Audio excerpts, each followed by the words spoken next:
Right, just get started with an opening statement, and we'll open for questions. Okay.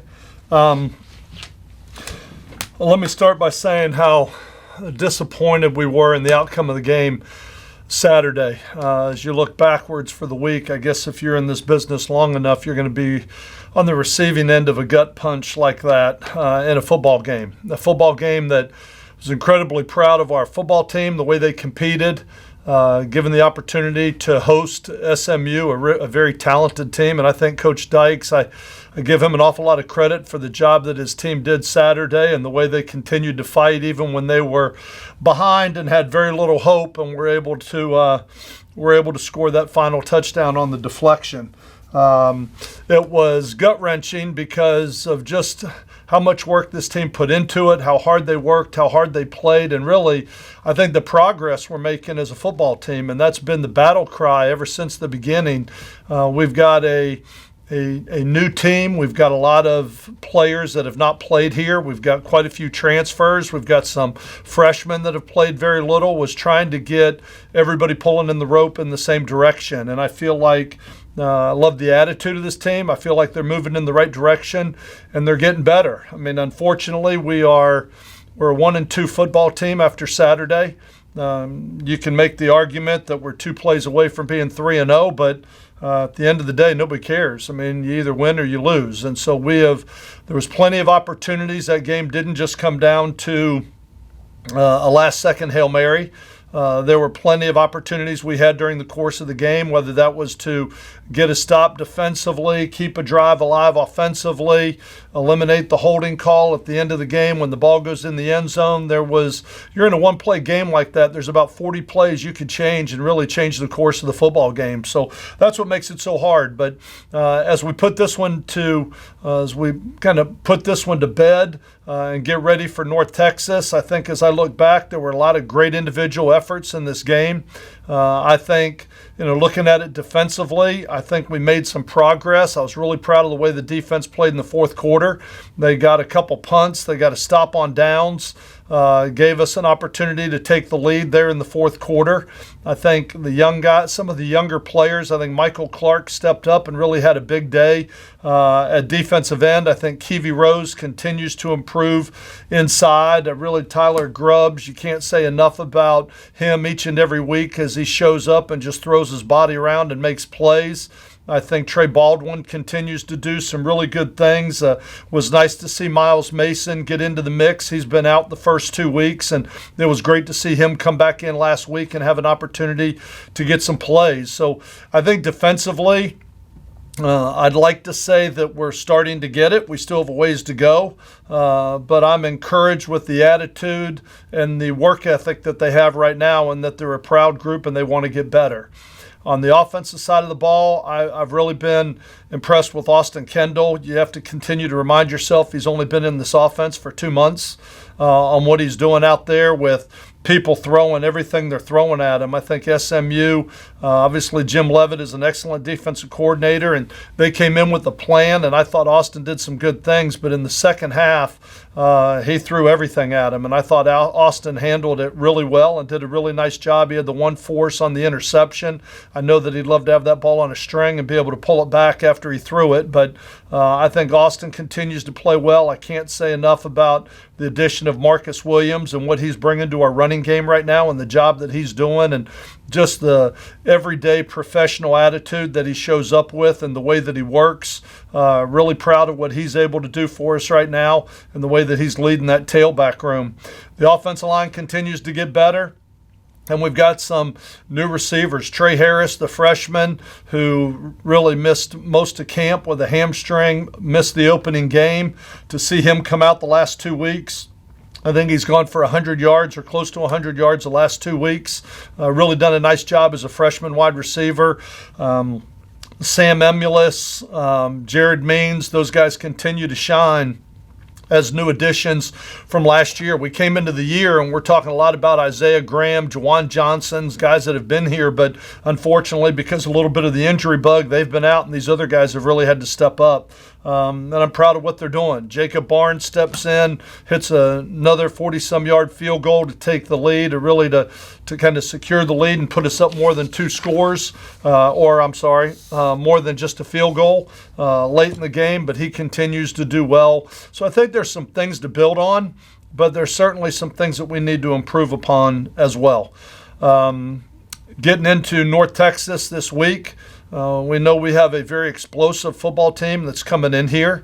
I know Coach Luttrell very well. I have an incredible amount of respect for him and the job that he does. I know his background in offense, and I know that the last 2 weeks is not what this team has become.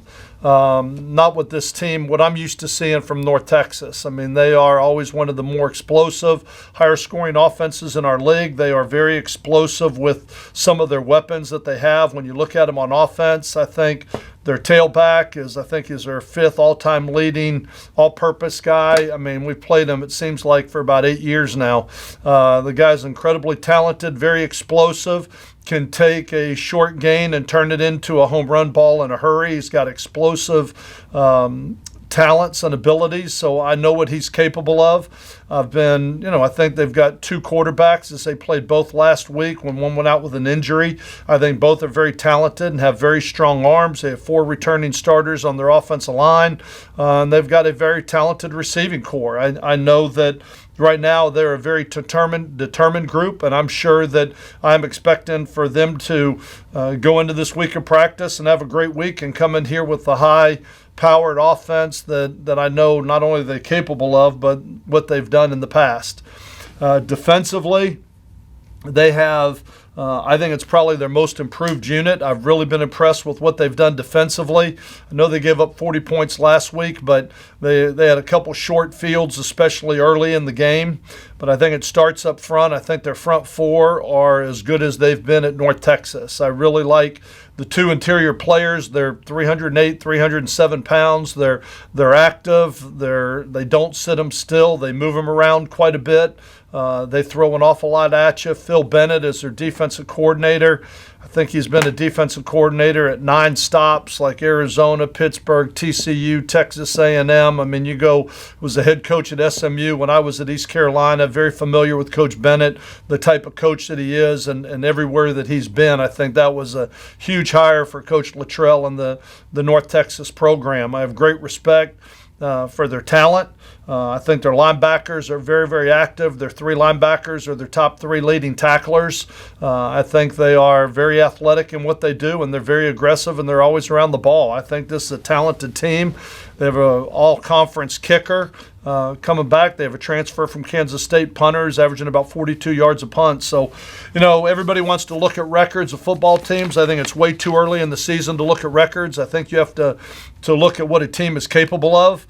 I know that they've had some injuries right now on the offensive side of the ball. I would expect that most of those guys are going to be back, and we will see them at full strength, and we've got to do everything we can to keep improving and getting better so we can be prepared to get into this conference race. I'm excited to have the opportunity to get back into the conference and open our conference, and really excited to have the opportunity to open it at home here at Joe Ice Stadium. So that's my short opening statement, and I'll answer any questions anybody might have. Ben?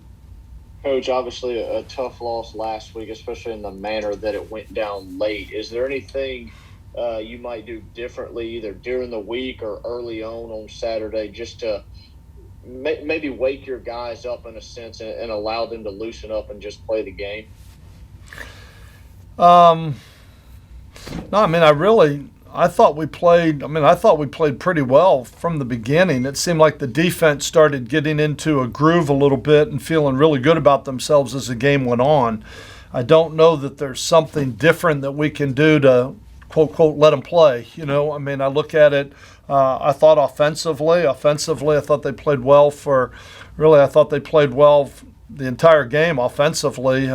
Special teams had a breakdown there in the fourth quarter, and it seemed like defense was off to a rolling start, but they kind of got their feet up underneath them there in the late third and fourth quarter and came up with some huge stops. But we just have to start from the beginning. I mean, I don't know that it's anything that we can do different. I'm not going to change our pregame routine or change what we eat for pregame meal or try and make this some gadget deal. This is something where we got to learn to play football for 4 quarters, and it starts when they put the ball on the tee, and everybody's got to get themselves ready to play mentally and get themselves ready to go. Christian? Hey, Coach, I was going to ask, what, after a loss like that, in the locker room especially, what do you even teach your players after something like that? Catastrophic, it can come down to that one play, but what can you even teach your players after that? Well, and the Mississippi State thing came down to one play. It's unfortunate we've been on the receiving ends in both those games where you have a field goal blocked and you have a Hail Mary go against you. But all you can reiterate is that it's a 60-minute game. And the way I talked to them about it, we're going through the rough side of the mountain. We have played 3 very good passing football teams, probably – I think the 2 quarterbacks, well, all 3 quarterbacks, one's probably the top 5 in FCS and the other 2 are probably top 10 in FBS that we've had the opportunity to play so far. And it's been a challenge. It's been an uphill struggle, and it certainly hasn't been a gimme. We've been underdogs in 2 of the 3 games that we played.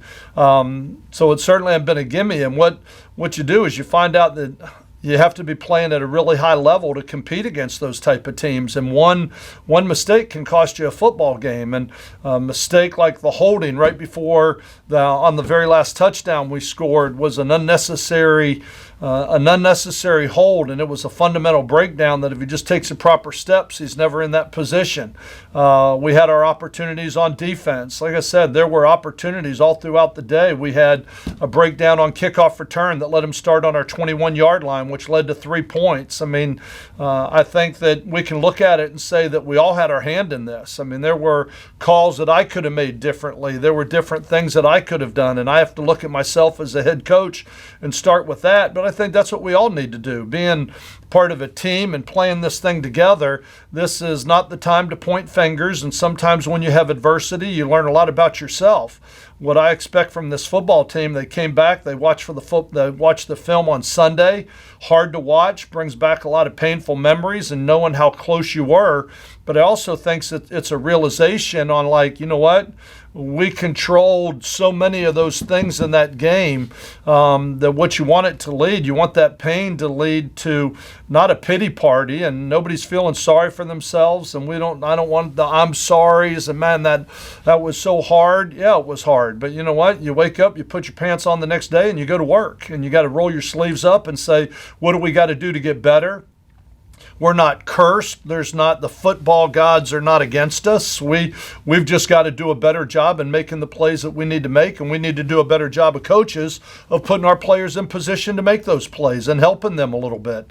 And so I think there's enough ownership to go around, and there's enough, I think, for all of us. I hope this pain turns into grit, determination. I hope it turns into a passion to say, let's get this thing corrected, and we're going to learn a lot about our team when we go out for practice today, and we're going to see just how we're going to respond to a heartbreaking loss like that we just occurred on Saturday. Coach, you talk about Marcus Williams and the way he's playing at tailback. It just seems like when there's not a hole there, he creates something out of nothing. We've talked a lot about Austin Kendall the first few weeks, but he's certainly emerging as a leader offensively as well. Without a doubt. I mean, you're 100% right. You look at it, then that he's got great vision. I mean, he's a good back. He's a talented back. He's strong. He's durable. He runs physical. He's got the ability to make some people miss. But I think his biggest asset's his vision.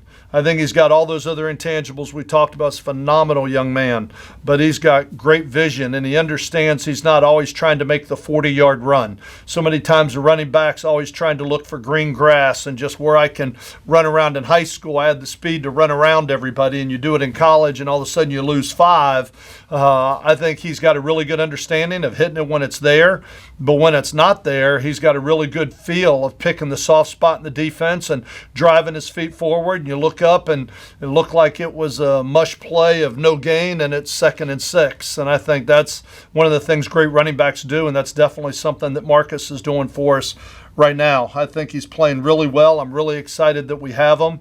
I like the stable of backs we have. Greg Garner's doing a good job. Harlan Dixon's doing a good job. Kevin Dominique got a chance to play a little bit. I expect Keon Henry Brooks to be back this week. He missed last week with an injury, so excited to have him back. I like the stable we have back there, but certainly the guy with most maturity, the guy with the most experience, and the guy that's really playing winning championship football right now is Marcus Williams.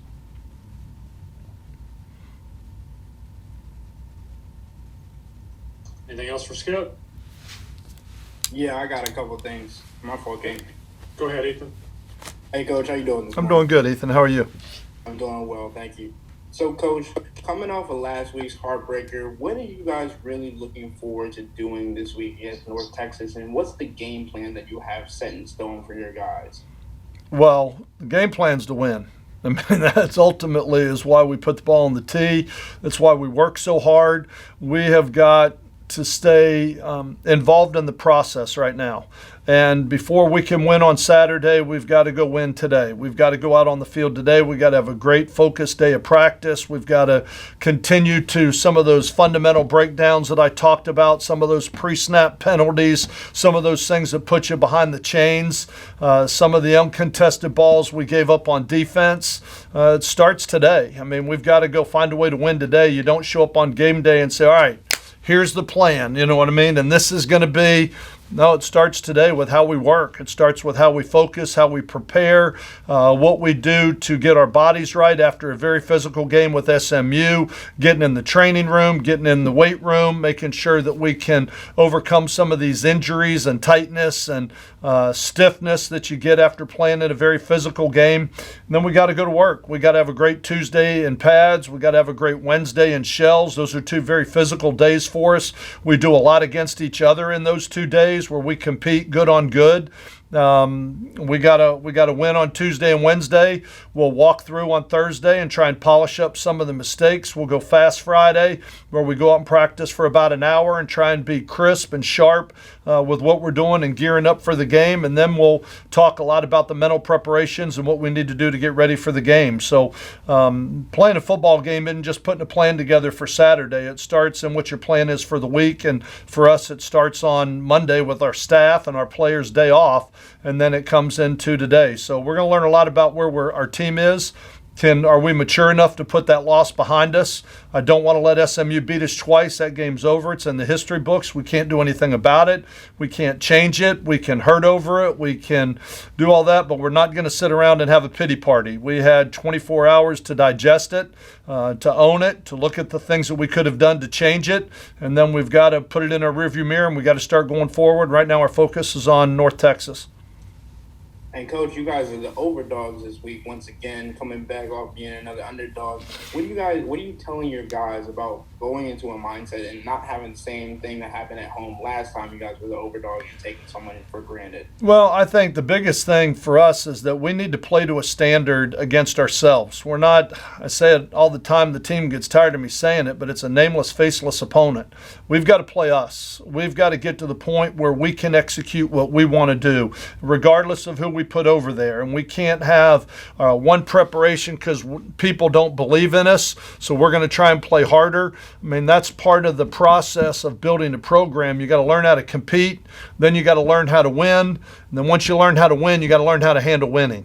And once you start to win, that means you got a target on your chest, and every week you're going to get everybody's best. And if you go in and you try and play to the level of your opponent, you're going to get beat. And so I think that's one of the biggest lessons for us right now as a team.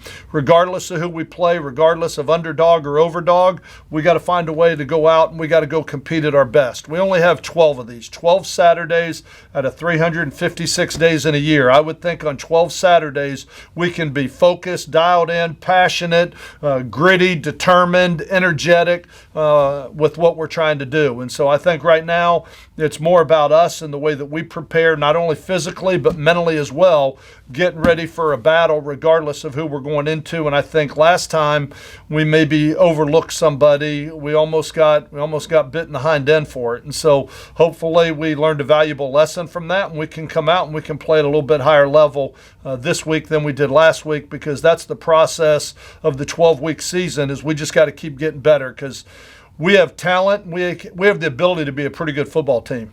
But until we put it all together and get out there on the field and prove it, it doesn't matter. And that's what we've got to work to do, to go play at a level that we all feel we can achieve the goals that we want to achieve in this program. All right, Coach, last question from me. You guys your defense is going to be huge once again this week, and it's coming off a game where they were able to execute routine plays. This next week coming up, you're going to see a quarterback that can use his arm very well, but also has a running back that actually already almost has 400 yards over 5 games. Yes. So what's the defensive plan for you guys going into Saturday's game, and how are you going to stop a running game when you've been used to playing against a passing game? Well, I mean, we have played three of the better passing teams in the country. I mean, when you look at the success that they're all having through the air right now. And so it has been a challenge. And we've had Jaden Cole's been in, out. Khalil Adler's been in, out. Miles Mason's been in, out. Balaam Buchanan has been in and out. I would really like to start to develop some consistency with what we're doing and see if we can get the same depth chart playing a couple weeks in a row. Certainly will help us build some consistency and some communication ties where these guys are all working together week in and week out. But you know what? We're going to have to stop a strong running game, and they're also capable of throwing the football with some dangerous weapons on the perimeter. So, I mean, every week you go in, and SMU can run it and throw it. Mississippi State could run it and throw it. I mean, and we're going to have to defend both. We're going to have to do a great job from a scheme standpoint and putting together our game plan and executing what we do as a defense. But we're also going to have to play with an incredible amount of passion, and we always talk about winning the intangible things. We're going to have to play with passion. We're going to have grit, determination, run to the ball. We're going to have to play a physical brand of football, because I know North Texas will bring that in here as well. So defensively, like I said, we just got to keep getting better at the little things with all the young players we have up front. We gave up a 25-yard quarterback draw last week because a freshman didn't come underneath on one of the outside blitzes. I mean, things like that, those are the things that we've got to eliminate. Now, when we run the twist or the stunt and we come inside and the quarterback breaks a tackle, runs over us, run through 2 arms tackles, and gains 25 yards, then we've got to do a better job with our fundamentals of tackling. But right now, we just got to make sure that we can execute the game plan called. And if we can't, then we got to simplify it as a defensive staff or an offensive staff. But I think right now our defense has had some challenges in front of them. It's a proud group. It's a hard-working group. They want to be good, and I know they're going to come in here extremely determined to prove that they're a lot better than the yards that they've given up in the first 3 weeks. Thank you, Coach. Thank you. All right. Thanks much, Skip. Appreciate it. Thank y'all.